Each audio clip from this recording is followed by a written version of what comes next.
ദൈവത്തിന്റെ പരിശുദ്ധമായ നാമം മഹത്വപ്പെടുമാറാകട്ടെ. ദൈനംദിന അപ്പം എന്ന അനുദിന വചനചിന്തയിലേക്ക് ഏവർക്കും സ്വാഗതം. ഇന്ന് മരുഭൂമിയിലെ പാതകൾ എന്ന വിഷയത്തെ ആസ്പദമാക്കി ചില കാര്യങ്ങളെ നമുക്ക് ചിന്തിക്കാം. അതിനാധാരമായ ഒരു വാക്യം വായിക്കാം.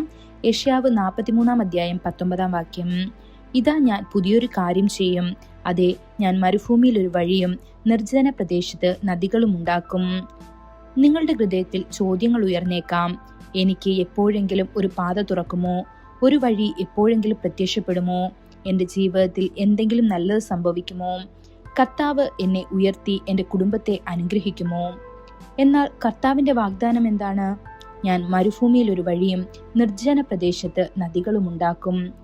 ആളുകൾ പല വഴികളും അടച്ചേക്കാം, നിങ്ങളുടെ നേരെ വാതിലുകൾ അടച്ചിരിക്കാം. യെരിഹോയുടെ ഉറപ്പുള്ള വാതിലുകൾ പോലെ വെങ്കല വാതിലുകളും ഇരുമ്പ് ദണ്ടുകളും നിങ്ങളുടെ മുൻപിൽ വെല്ലുവിളിയായി നിന്നേക്കാം. അത്തരം സമയങ്ങളിൽ കർത്താവിനെ നോക്കുക. ഒരു വഴിയും ഒരിക്കലും തുറക്കാൻ കഴിയില്ലെന്ന് നിങ്ങൾ കരുതിയ സ്ഥലത്ത് തന്നെ അവൻ വഴി തുറക്കും. ഇസ്രായേൽ ജനം മിസ്രൈമിൽ നിന്ന് പുറത്തു വന്നപ്പോൾ അവർ ചെങ്കടലിന്റെ തീരത്തെത്തി. കൂടുതൽ മുന്നോട്ടു പോകാൻ കഴിയാതെ നിസ്സഹായരായി നിന്നു. അവരുടെ മുന്നിൽ കടലായിരുന്നു, അവരുടെ പിന്നിൽ മിസ്രൈം സൈന്യം പിന്തുടർന്നു. ഇരുവശത്തും വലിയ പർവ്വതങ്ങൾ ഉണ്ടായിരുന്നു. മിസ്രൈമ്യരുടെ വാളാൽ അവർ നശിക്കുമോ അതോ ചെങ്കടലിൽ മുങ്ങിമരിക്കുമോ എന്ന് അവർക്കറിയില്ലായിരുന്നു. അപ്പോൾ കർത്താവ് മോശയോട് പറഞ്ഞു, നിന്റെ വടി ചെങ്കടലിന് മുകളിൽ നീട്ടുക. അവനത് നീട്ടിയപ്പോൾ കടൽ രണ്ടായി പിളർന്നു, ഒരു പാത പ്രത്യക്ഷപ്പെട്ടു. പിന്നീട് ഇസ്രായേൽ മക്കൾ യോർദാൻ നദിയുടെ തീരത്തെത്തിയപ്പോൾ കവിഞ്ഞൊഴുകുന്ന വെള്ളത്തെ അവർ ഭയപ്പെട്ടു. വിളവെടുപ്പ് കാലത്ത് യോർദാൻ അതിന്റെ തീരത്ത് വെള്ളപ്പൊക്കമുണ്ടായിരുന്നു.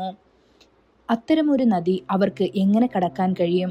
എന്നിരുന്നാലും നിയമപ്പെട്ടകം വഹിക്കുന്ന പുരോഹിതന്മാർ യോർദാനിലേക്ക് കാലെടുത്ത് വെച്ചപ്പോൾ വെള്ളം പിളർന്നു, ഒരു പാത നിർമ്മിക്കപ്പെട്ടു.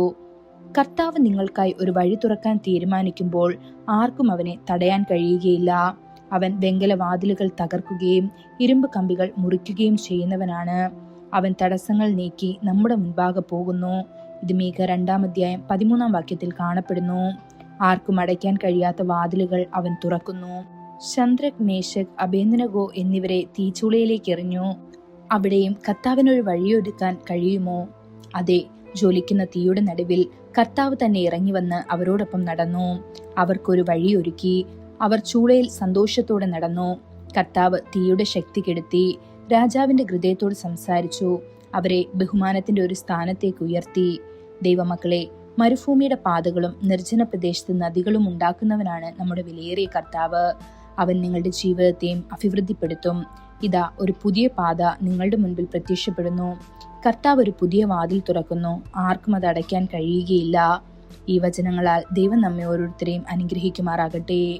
കൂടുതൽ ധ്യാനത്തിനുള്ള വാക്യം യെശയ്യാവ് 35:6-7 അന്ന് മുടന്തർ മാനിനെ പോലെ ചാടും, ഊമന്റെ നാവും ഉല്ലസിച്ചു ഘോഷിക്കും. മരുഭൂമിയിൽ വെള്ളവും നിർജ്ജന പ്രദേശത്ത് തോടുകളും പൊട്ടിപ്പുറപ്പെടും. മരീചിക ഒരു പൊയ്കയായും വരണ്ട നിലം നീരുറവുകളായും തീരും. ഇന്നത്തെ ബൈബിൾ വായന രാവിലെ 2 ശമൂവേൽ 12-13 വൈകുന്നേരം ലൂക്കോസ് 16 ആമേൻ.